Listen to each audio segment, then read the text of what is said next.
Bismillahirrahmanirrahim. Alhamdulillahirabbil alamin. Wa sallallahu wasallam ala sayyidina Muhammad khatamin nabiyyin wa ala alihi wa sahbihi ajma'in. Subhanaka la ilma lana illa ma 'allamtana innaka antal alimul hakim.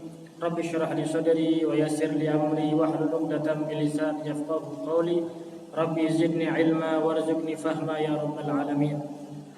Di dalam pembahasan akhir daripada syarah hadis Jibril yang berkenaan dengan al-ihsan, yaitu anta abudallaha ka'annaka tarahu fa illam takun tarahu fa innahu yaraka. Hendaknya engkau menyembah kepada Allah Subhanahu wa taala seakan-akan engkau melihatnya. Hadza maqamul awwal. Kemudian makam yang kedua, apabila engkau tidak bisa melihatnya secara langsung, fa innahu yaraka, maka yakinilah bahwasanya Allah Subhanahu wa taala melihatmu. Kemudian di dalam maqam al-ihsan tersebut ada beberapa hal dikumpulkan oleh Al-Imam Al-Ghazali dalam kitab Ihya Ulumuddin menjadi 10 bagian, termasuk daripada pembagian tersebut yang terakhir adalah al-mahabbah, atau yang terakhir adalah dzikrul maut. 8 yang ke-8 al-mahabbah, kemudian ridha, kemudian dzikrul maut. Menjelaskan tentang pentingnya mengingat kematian.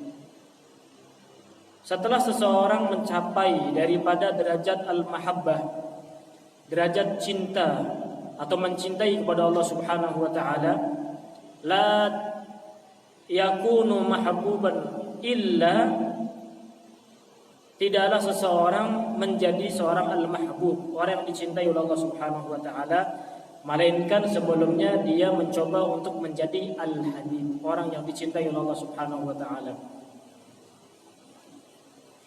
Ketika seseorang sudah memiliki rasa cinta di dalam hatinya, maka dia akan berusaha untuk menjadi orang yang dicintai oleh Allah Subhanahu wa taala. Sehingga kalau seandainya orang tersebut sudah cinta kepada Allah Subhanahu wa taala, sebagaimana dalam pertemuan lalu dibahas, kuntu sam'ahu alladhi yasma'u bih, ketika dicintai oleh Allah Subhanahu wa taala. Tanda-tanda seseorang yang cinta kepada Allah adalah beribadah kepada Allah. Adapun tanda-tanda cintanya Allah Subhanahu wa taala kepada seorang hamba adalah orang tersebut dimudahkan untuk beribadah kepada Allah Subhanahu wa taala. Karena barang siapa yang mencintai Allah, dia akan siapa yang mengenal Allah, dia akan mencintainya. Dan barang siapa yang mencintai Allah, dia akan taat kepadanya. Bagaimana seseorang cinta namun tidak mengikuti petuahnya, tidak mengikuti anjurannya? Ini sesuatu yang bertolak belakang. Orang yang cinta maka akan mengikuti apa yang diinginkan oleh orang yang dicintai tersebut. Bahkan sesuatu yang mustahil sekalipun, kita akan berusaha bagaimana untuk bisa melakukan apa yang diminta oleh kekasih kita. Kita nggak bisa secara akal, secara naluri, kita nggak bisa. Dia minta sesuatu yang tidak bisa kita penuhi. Tapi karena kita cinta, apa yang kau minta? Kita akan usahakan bagaimana bisa mendapatkan apa yang diinginkan tersebut. Dan Allah Subhanahu wa taala ketika memberikan kewajiban kepada kita, Allah Subhanahu wa taala sudah mengajarkan kepada kita, la yukallifullahu nafsan illa wus'aha. Pastinya orang yang paling ngerti dengan kita adalah Allah. Orang yang paling sayang kepada kita adalah Allah. Sehingga dibebankan kepada kita kewajiban-kewajiban untuk menjadikan kita sekalian orang dicintai oleh Allah Subhanahu wa taala. Begitu. Nah, ketika mewajibkan kepada kita karena sudah mengetahui kapasitas kita, kekuatan kita, maka Allah Subhanahu wa taala memberikan sesuai yang kita mampu. Beda dengan orang yang tidak mengetahui hakikatnya kita. Kita cinta sama orang lain. Ini sakseful. Ada orang kita cinta kepada orang lain. Orang yang kita cintai belum tentu tahu kapasitas kita. Kita milik apa? Kita punya apa? Dia tidak tahu. Aset kita berapa? Tidak tahu. Sehingga kadang menuntut sesuatu yang tidak mungkin kita bisa lakukan. Karena dia tidak tahu siapa kita. Sehingga kita ketika melakukan dan yang diminta oleh seorang yang kita cintai tersebut, kita memaksakan diri, ya, sehingga kadang tidak mampu. Sedangkan Allah Subhanahu wa taala ketika ingin mewajibkan kepada kita, Allah sudah tahu kapasitas kita dan kekuatan kita berapa. Sehingga Allah ketika ingin mewajibkan kepada kita, la yukallifullahu nafsan illa wus'aha. Tidaklah Allah mewajibkan atau membebankan sesuatu kecuali Allah Subhanahu wa taala mengetahui kalau seorang hamba dia mampu untuk melaksanakannya. Karena Allah telah memberikan kekuatan kepada orang tersebut untuk melakukannya. Kuat, diberikan kekuatan oleh Allah Subhanahu wa taala. Begitu.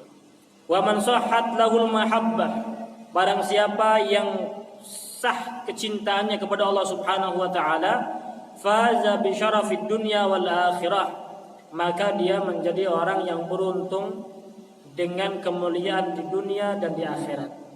Faman zuhziha 'anil nar wa udkhilal jannata faqad faz. Orang yang beruntung adalah orang yang dijauhkan dari api neraka, dimasukkan dalam surganya Allah Subhanahu wa taala, itulah orang yang beruntung. Dalam hadis Rasulullah SAW menyebutkan, idza haballahu azza wa jalla 'abdan nada Jibril. Ketika Allah Subhanahu wa taala cinta kepada seorang hamba, satu hamba dicintai oleh Allah Subhanahu wa taala, maka Allah Subhanahu wa taala memanggil kepada malaikat Jibril, rasul malaikah, pemimpin daripada malaikat tersebut. Inni qad ahbabtu fulanan fa ahibbahu. Allah mengkhabarkan kepada malaikat Jibril bahwasanya Allah cinta kepada seorang hamba. Bukan hanya sekedar memberitahu, tapi Allah memerintahkan kepada malaikat Jibril untuk mencintai orang yang dicintai oleh Allah Subhanahu wa taala tersebut. Jadi Allah memberitahukan bahwasanya Allah cinta kepada seorang hamba, bukan hanya memberitahukan saja, mengiklankan saja, lah. Namun Allah Subhanahu wa taala mengatakan fa'ahibbahu, maka cintailah dia wahai Jibril, karena saya mencintainya. Allah yang memerintahkan untuk mencintai kepada orang yang dicintai oleh Allah Subhanahu wa taala. Fayuhibbuhu Jibril, maka malaikat Jibril cinta kepada orang tersebut. Karena Allah cinta, malaikat Jibril diperintahkan untuk mencintai. Malaikat Jibril cinta kepada orang tersebut. Tsumma yunadi fis sama, kemudian malaikat Jibril mengumandangkan panggilan di langit. Semua ahli langit mereka mendengar panggilan Jibril tersebut. Innallaha qad ahabba fulanan fa'ahibbuh. Sesungguhnya Allah Subhanahu wa taala cinta kepada seorang hamba, maka cintailah dia. Ya, jadi penduduk langit daripada malaikat, arwahul anbiya wassalihin, ya, mereka mendengar panggilan malaikat Jibril, ya, bahwasanya Allah Subhanahu wa taala cinta kepada seorang hamba, maka cintailah hamba tersebut. Fayuhibbu ahlus sama, maka penduduk langit pun mencintai orang tersebut. Tsumma tanzilu lahul mahabbah fi ahlil ardi. Kemudian rasa cinta, karena Allah sudah cinta, malaikat sudah cinta, kemudian penduduk langit pun cinta, maka Allah Subhanahu wa taala menjadikan ahli bumi atau penduduk bumi memiliki rasa cinta kepada orang tersebut, cinta kepada hamba ini. Fadzalika qauluhu ta'ala, innal ladzina amanu wa 'amilus solihati sayaj'alu lahumur rahmanu wudda. Orang yang beriman kepada Allah dan beramal soleh, maka Allah Subhanahu wa taala akan menjadikan untuk orang tersebut, ya, cinta dari Allah Subhanahu wa taala. Ya. Bukan hanya sekedar dia cinta kepada Allah, namun mendapatkan kecintaan dari Allah Subhanahu wa taala, ini yang terpenting. Begitu. Namun, ya, cinta itu bagi yang mengenalnya. Kalau dia tidak mengenalnya, dia tidak akan mencintai. Tak kenal maka tak sayang. Bagaimana cara seseorang mengenal Allah Subhanahu wa taala sedangkan dia tidak melihatnya? Allah Subhanahu wa taala tidak menampakkan kepada kita zatnya secara langsung. Namun Allah Subhanahu wa taala memberitahukan kepada kita lewat ciptaan-ciptaan Allah Subhanahu wa taala. Ya, sehingga di dalam Al-Qur'an Allah memerintahkan kepada kita untuk melihat langit, melihat gunung, kemudian ciptaan-ciptaan Allah Subhanahu wa taala yang lainnya. Maka ketika seseorang merenungkan, bahkan merenungkan dirinya sendiri, maka dia akan menemukan Allah Subhanahu wa taala di dalam ciptaan-ciptaan tersebut. Betapa agungnya Allah, betapa hebatnya Allah Subhanahu wa taala di dalam penciptaan makhluknya tersebut. Ketika seseorang sudah mengerti, jadi paling utama di dalam segala hal adalah al-ma'rifah, mengetahui terlebih dahulu. Ngerti. Kalau dia sudah ngerti, maka dia akan mencoba untuk menelusuri. Bagaimana dia akan menelusuri kalau dia tidak ngerti, nggak ada khobar sama sekali. Ketika dia sudah mengerti bahwasanya seorang itu adalah hambanya Allah Subhanahu wa taala. Ketika sudah faham bahwasanya dia adalah hambanya Allah Subhanahu wa taala, maka dia akan mencoba apa sih yang diinginkan oleh Allah Subhanahu wa taala. Begitu.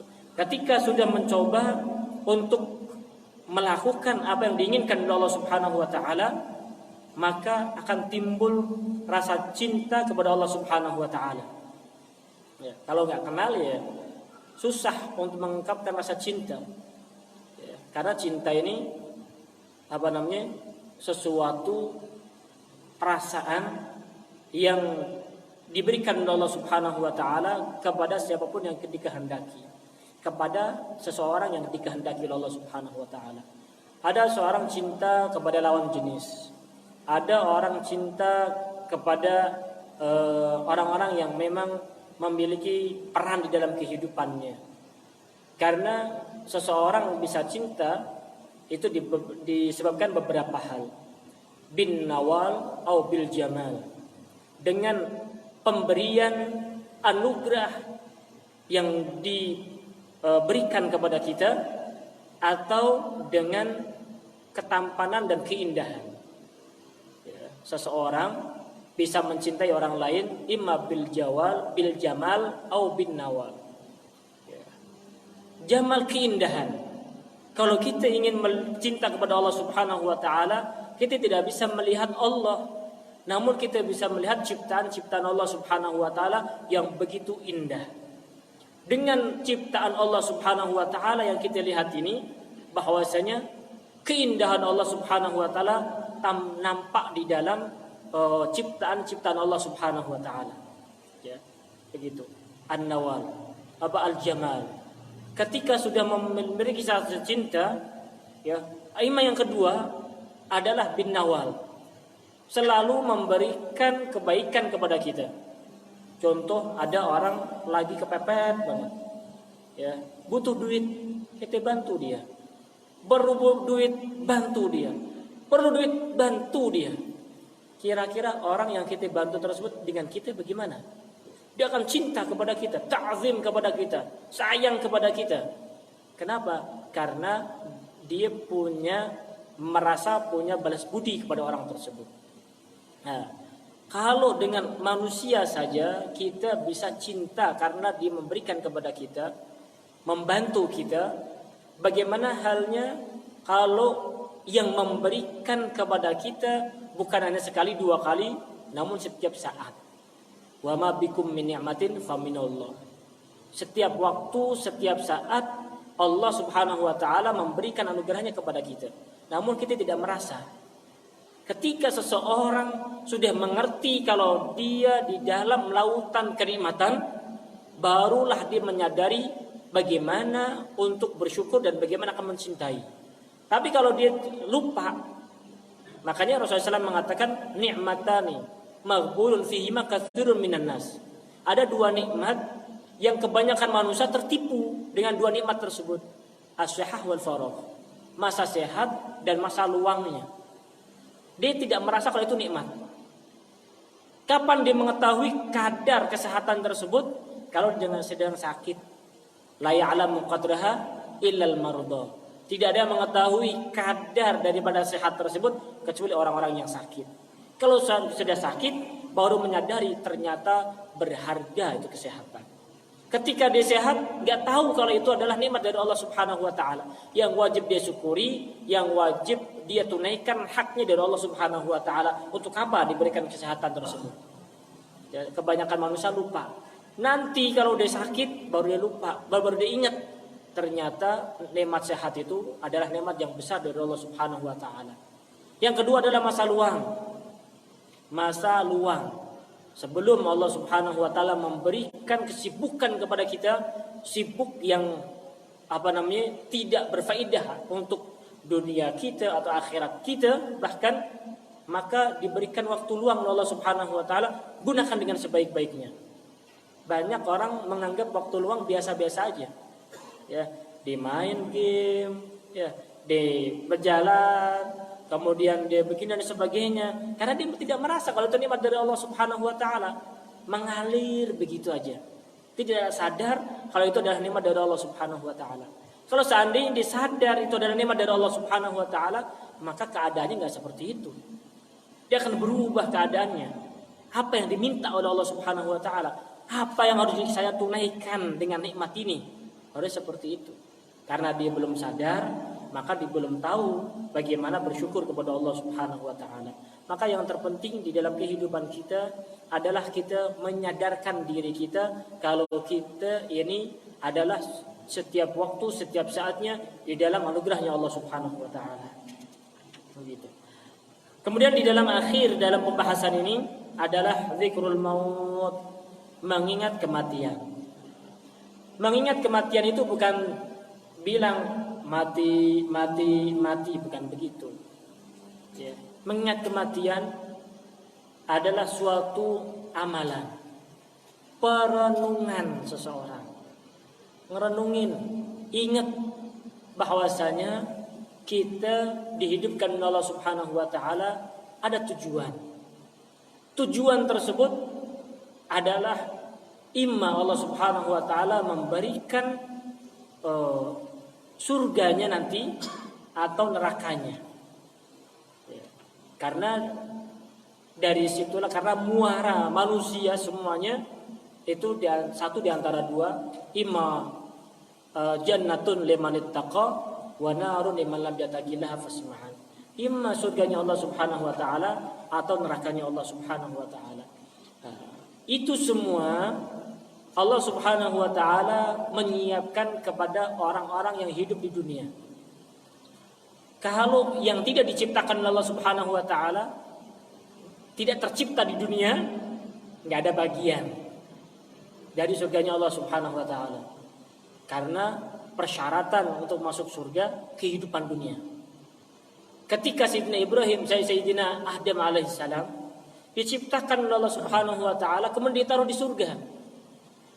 Namun karena di dalam surga nggak ada yang namanya rasa sakit, ya, tidak ada namanya rasa penat, kemudian tidak beranak pinak, maka Allah Subhanahu wa taala bagaimana caranya, ya, menciptakan makhluk keturunan daripada Nabi Adam tersebut, sehingga Allah Subhanahu wa taala memberikan satu persyaratan tidak diperbolehkan untuk mendekati bakhuldi. Padahal di dalam surga itu nggak ada larangan. Sesukamu itu makan silahkan monggo. Tapi untuk mencari celah bagaimana Nabi Adam ini turun ke bumi, Allah Subhanahu wa taala memberikan satu persyaratan, jangan kamu mendekatinya. Ketika ada satu celah, maka syaitan atau iblis punya celah untuk menggoda Nabi Adam tersebut. Kalau seandainya tidak ada larangan sama sekali, bagaimana Sayyidina Adam bisa keluar dari surga? Nggak ada, nggak bisa. Karena memang nggak ada larangan, nggak ada yang perlu dilakukan daripada larangan tersebut. Makanya seseorang manusia ketika di surga nantinya tidak ada larangan dari Allah Subhanahu wa taala selama-lamanya. Iblis nggak bisa lagi menggoda bagaimana caranya mengeluarkan manusia dari surga. Karena tidak ada larangan. Ketika Nabi Adam, ya, dan Allah punya tujuan Nabi Adam akan menjadikan khalifah fil ardi, bagaimana caranya Allah Subhanahu wa taala menurunkan Nabi Adam dari surga ke dunia. Maka ada satu persyaratan, jangan engkau mendekati bakhuldi. ketika ada satu persyaratan ini, maka iblis punya cara bagaimana menjerumuskan Nabi Adam untuk makan buah khuldi tersebut sehingga turun ke bumi. Ini adalah kudrahnya Allah, keinginannya Allah, iradahnya Allah Subhanahu wa taala untuk menjadikan Nabi Adam itu beranak-pinak di muka bumi ini. Begitu. Jadi intinya di sini kita semua manusia yang terlahir di muka bumi ini adalah tempat kampung halaman kita, bukan di bumi. Bukan. Ya, ini perantauan kita. Nabi Adam dari surga kemudian diperantaukan oleh Allah Subhanahu wa taala di muka bumi ini. Merantau gitu. Nah, tempat tinggal kita bukan di sini. Tempat tinggal kita yang sesungguhnya adalah surganya Allah Subhanahu wa taala yang memang dihunikan oleh Allah Subhanahu wa taala pertama kali kepada Nabi Adam. Karena bukan tempat tinggal kita, bukan dunia, tapi perantauan. Nabi Adam merantaunya di dunia. Sehingga beranak pinak di sini akan kembali lagi ke dalam surganya Allah Subhanahu wa taala. Oleh karena itu, jangan kita lupa pertanggungjawaban kita, bahwasanya kita punya tanggung jawab untuk kembali ke kampung halaman kita. Tujuan kita adalah surganya Allah Subhanahu wa taala. Begitu. Oleh karena itu, ketika kita dalam dunia, maka memperbanyaklah untuk mengingat kematian. Mengingat kematian. Ya, ingat mati. Bagaimana ingat matian? Yata'akkadu ala kulli mu'min al-iktharu min dzikril maut wa istisy'aru qurbi nuzulihi. Dianjurkan sangat kuat atas seorang mukmin untuk memperbanyak daripada menyebut atau mengingat kematian. Bukan menyebut, tapi mengingat. Kalau menyebut kematian, matinya menyebut. Tapi ini bukan menyebut, mengingat. Mengingat kematian itu bagaimana? Bahwasanya kita punya akhir kehidupan. Ya, punya akhir kehidupan. Begitu. Enggak tahu. Karena al-maut aqrabu ghaibin yuntadhar. Perkara yang paling dekat yang kita nantikan adalah kematian. Kalau kita tahu tanggal 10 ya ente akan dipanggil, ente akan dikasih duit, kita nanti tak tahu tanggal 10-nya ya, besok. Tapi kalau kematian nggak ada yang tahu kapan tanggal finishnya, sehingga menanti sesuatu yang tidak kita ketahui itu lebih membuat kita waspada daripada menanti tanggal yang sudah ditentukan. Ya kan? Menanti waktu yang belum kita ketahui membuat kita lebih waspada daripada menanti waktu yang sudah ditentukan. Kalau sudah ditentukan kita tahu besok deh ada waktu, masih ada waktu, besok lagi, kita masih punya waktu.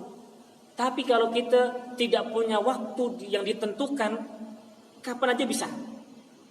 Ini lebih membuat kita waspada. Mungkin saat ini nih, besok susah. Sehingga membuat kita lebih waspada daripada yang lainnya. Makanya kematian ditangguhkan, dirahasiakan oleh Allah Subhanahu wa taala agar kita memiliki rasa tanggung jawab di dalam kehidupan kita. Untuk apa yang hidup? Ya, untuk menyembah Allah Subhanahu wa taala. Itu pertanggungjawabannya kita. Wa istisy'aru qurbi nuzulihi, dan merasa dekatnya kematian. Kemudian kalau sudah ngerti malaikat kematian itu dekat, an yasta'idda lahu bitaubah shadiqah, mempersiapkan kematian dengan taubat yang sungguh-sungguh, wal a'mal shalihah, dan amal kebaikan. Ya, kalau ada orang dia ngerti, maka dia siap-siap. Kalau dia tidak ngerti, tidak siap-siap. Ya, begitu. Bagaimana persiapannya? Taubah shadiqah, taubat yang sungguh-sungguh, dan juga amal kebaikan. Hafil hadis, di dalam hadis Rasulullah SAW beliau menyebutkan bahwasanya akfiru min dzikril maut, perbanyak oleh kalian dalam mengingat kematian. Kenapa?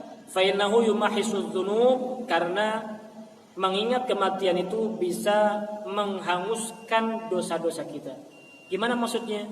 Maksudnya kalau seseorang banyak dosa, kalau diingat kematian, dia akan taubat kepada Allah Subhanahu wa taala. Tapi kalau seandainya dia tidak ingat dengan kematian, maka dia tidak akan taubat kepada Allah. Tidak ingat, dia menyangka hidup selama-lamanya.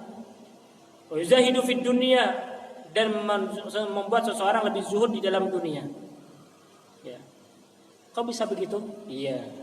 Kenapa? Nah, gini. Kan disebutkan nantinya akan disebutkan oleh Sayyidina Abdullah bin Umar. Idza amsayta fala tantadhiris sabah wa idza asbahta fala tantadhiril masa.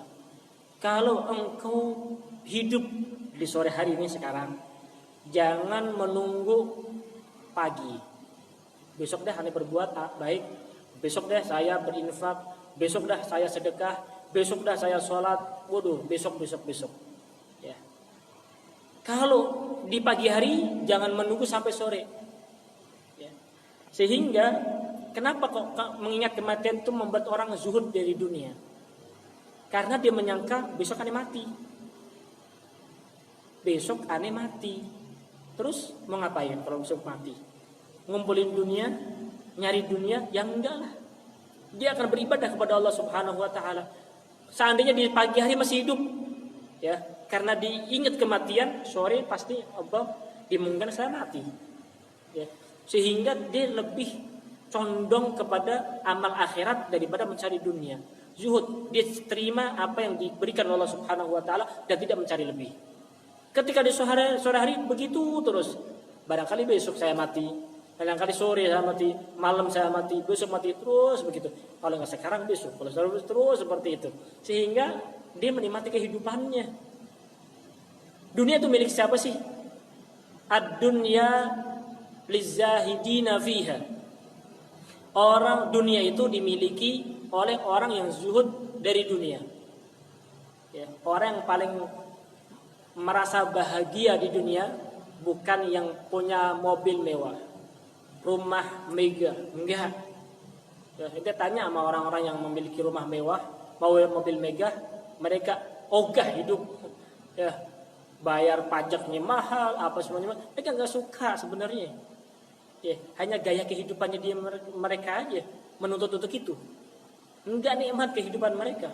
Karena kehidupan dunia yang memiliki kenikmatan dunia, yang merasakan kenikmatan dunia adalah orang yang meninggalkan dunia, yang zuhud dari dunia, yang merasa cukup apa yang diberikan Allah Subhanahu wa taala. Nikmat dunianya. Ya, nikmat kehidupan dunia bagi orang yang meninggalkan dunia, tidak mengejar dunia. Karena dia tahu dunia seperti bayangan. Ketika dikejar semakin kenceng juga lari bayangan tersebut.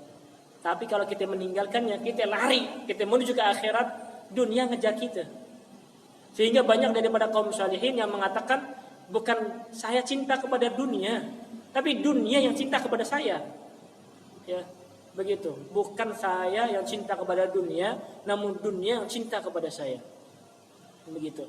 Sehingga diceritakan siapa namanya? Syekh Husain bin Syekh Abu Bakar bin Salim. Ya, termasuk daripada putra dari Syekh Abu Bakar bin Salim yang paling kaya. adalah Syekh Husain. Ya, begitu. Termasuk daripada doa yang dilantunkan beliau, ya, Allahumma inna nas'aluka ziyadatan fid din wa barakatan fil umur wa sihhatan fil jasad wa si'atan fil rizqi. Ini doanya beliau Syekh Husain. Ya, ada doa Syekh Abu Bakar bin Salim itu sampai kan Allahumma ya alim sultannya fala nahlik wa anta thiqatuna wa rajauna. Itu doa Syekh Abu Bakar bin Salim. Kemudian Allahumma nas'aluka ziyadatan fid din, itu doa anaknya Syekh Husain. Beliau menjadi orang yang terkaya. Ya, dunia yang cinta kepada Syekh Husain, pengen menjadi miliknya. Kenapa? Orang soleh kalau dunia di tangannya nggak disimpan, tapi disedekahkan. Sehingga dunia banyak yang suka dengan dia, pengen di tangannya biar diinfakkan di jalan Allah. Rahasianya di situ. Kenapa kok kadang orang soleh tuh kaya, bukan mereka cinta kepada dunia, bukan, tapi dunia yang pengen menjadi milik mereka, sehingga dunia itu bermanfaat untuk membantu orang lain dalam sedekah mereka, berbagi kepada sesama. Begitu. Makanya Syekh Husain ini ketika beliau ditanya oleh seseorang, ya Syekh Husain, engkau ini orang alim, tapi kok kaya banget. Maka beliau mengatakan, bukan saya cinta kepada dunia, tapi dunia cinta kepada saya. Begitu. Apa buktinya? Oke. Buktinya itu beliau mengirimkan kurma. Kurma Hadramut itu kecil-kecil, ya, dikirimkan ke Mesir sana.